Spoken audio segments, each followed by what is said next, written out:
Going forward, it will no longer be business as usual for aviation workers who willingly go on strike and disrupt flight operations in the country.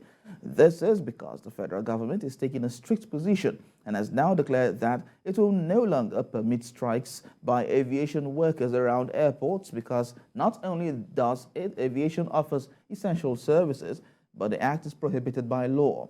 The Minister of Aviation, Hadi Serika, stated that the Federal Airports Authority of Nigeria Act has been assented to by President Muhammadu Buhari, and it prohibits industrial actions around airports. For now, for this reason, he asserted that the government will ensure that no essential service is disrupted by anyone, no matter how aggrieved. This is coming hours after aviation workers under the aegis of the National Union of Air Transport Employees and Air Transport Services Senior Staff Association of Nigeria suspended their strike with the unions.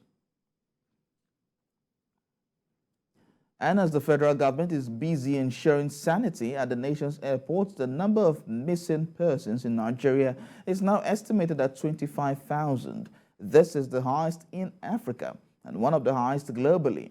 This number, aggravated by insurgency and other forms of insecurity in Nigeria, takes a harrowing toll on the families of the missing persons.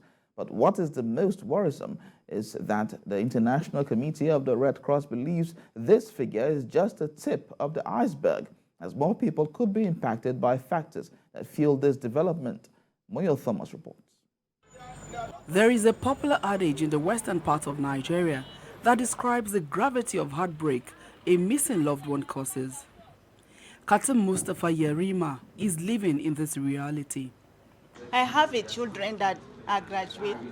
With deep pain expressed with tears in her eyes, she describes what her family went through when her brother, who was the family's breadwinner, disappeared. I miss my brother, my sister, and her 4 children. 18 May 2013. My brother, he is our backbone in our family. He is the one who takes care of our family. In fact, entire family. My father tell me it's the only thing that when you go raise your voice and talk, you have a background, you are well educated. But I don't know the reason why. It's not the state government, it's not the federal government. I've lost the one that is helping me. But otherwise, now. At this meeting of stakeholders involved in the file of missing persons in Nigeria, gaps in addressing the issues of missing persons were identified, most importantly, the lack of reliable national data. Thousands of human remains lie unclaimed by any family in morgues across the country. Clarifying the fate and whereabouts of missing people is a complex and lengthy process. And so it's something that should be a source of concern for all of us gathered around this table representing one agency or the other. Raise awareness on the question of missing persons globally and regionally, including in its humanitarian and human rights dimensions, and develop links with the peace-building, conflict prevention, and sustainable development agenda. It is apparent this issue requires attention, and efforts must be intensified by stakeholders so that families of missing persons, such as Katum's, get the needed government intervention. I'm begging the president of Nigeria, he has to take action on this issue. Moyo Thomas, TVC News, Abuja. He has to. In Benue State, the All Progressives Congress is accusing the People's Democratic Party-led government of instigating the incessant herdsmen killings in the state. Addressing journalists at the party secretariat, the chairman of the APC in the state, Austin Agada, alleged that the recent killings in the state were as a result of the rustling of cows by the livestock guards and the newly established community volunteer guards. Maiwa Okwato reports. In the early hours of Tuesday, there were confirmed killings of herdsmen and their cattle on the border between Nasarawa and Benue States. Affected herdsmen had rescued their cows in Benue State to return them to Nasarawa State when a bomb exploded in their camp.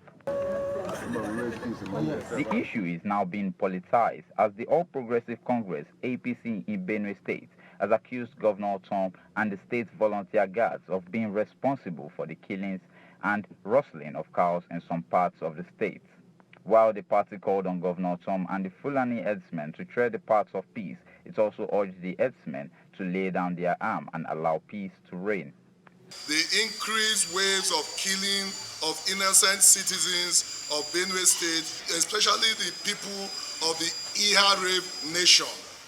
It is therefore our contention that Governor Tom should immediately review the mode of enforcing the law and go after the violators of the law. Under any circumstance that cows are to be arrested, then Governor Tom's livestock guards should provide a wall of defense for the innocent, helpless villagers.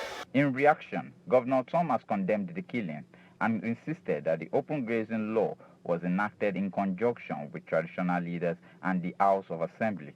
He warns the APC against making false allegations. The Traditional Council, the stakeholders are here.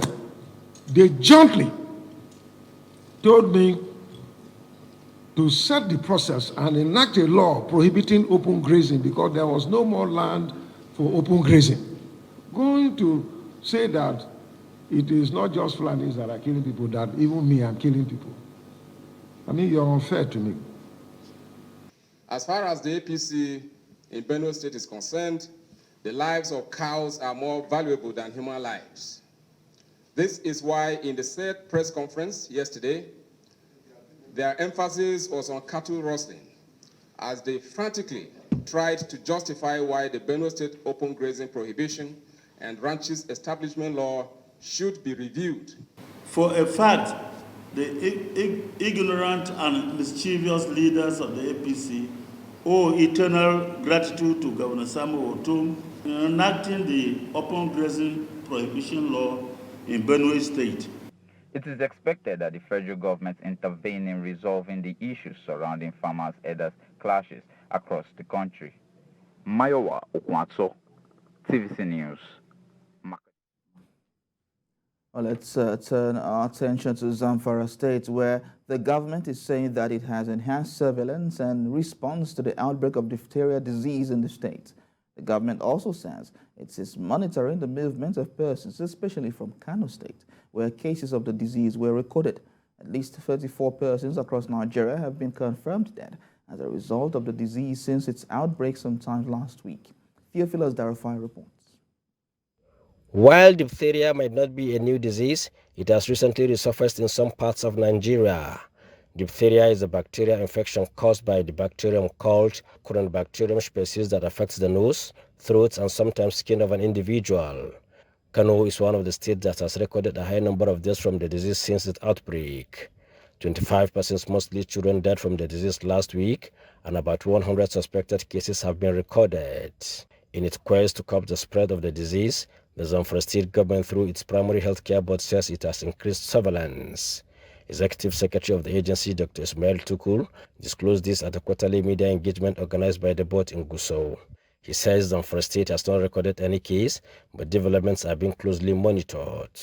Having reported these cases in Kano, high level of surveillance is being put, especially among the teachers, that any child who presents with signs and symptoms of cough, sneezing, and other respiratory related illnesses should be advised to be taken for medical care and not to be allowed to come to the school, so that this suspected infectious disease will not be spreaded.